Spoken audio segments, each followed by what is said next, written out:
Na kwa Mheshimiwa Ruto, umechaguliwa kikatiba kulinda nchi yetu ya Kenya. Wewe sio mtu ya serikali, rais ya kiimla. Umechaguliwa kidemokrasia.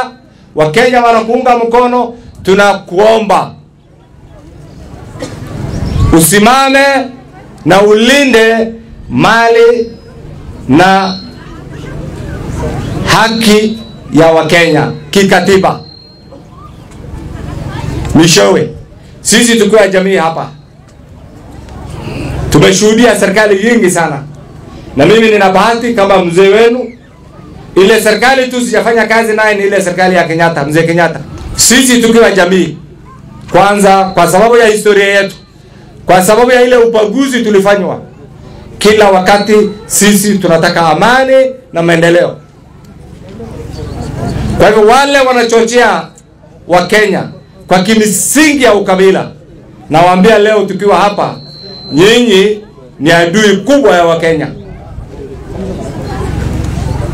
Kwa sababu kabila yetu ni moja, kabila yetu inaitwa Kenya.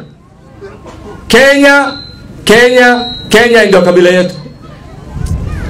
Kwa hivyo nyinyi mkiwa wakaji wa sehemu hii ya Eldas na sehemu yote ya ufugaji, serikali ya sasa ni serikali ambayo inawasaidia, inafanya bidii. Ile propaganda ambayo inatoka sehemu zingine msisikie, muendelee kusimama na serikali ya Mheshimiwa William Ruto, kwa sababu huduma inafanyika. Kuna Wakenya wale wameshiba, barabara wako nayo, maji wako nayo, sitima wako nayo, lakini sisi bado wakati huu ndio tunasema hizi vitu zifike kwetu, na serikali ya sasa imejitolea. Kwa hivyo nawasihi msimame na serikali yenu, kwa sababu hiyo ndio njia pekee ya kikatiba ambaye Wakenya wanakubaliwa na wanatarajiwa kufanya kazi. Wakati ya uchaguzi kuna haki.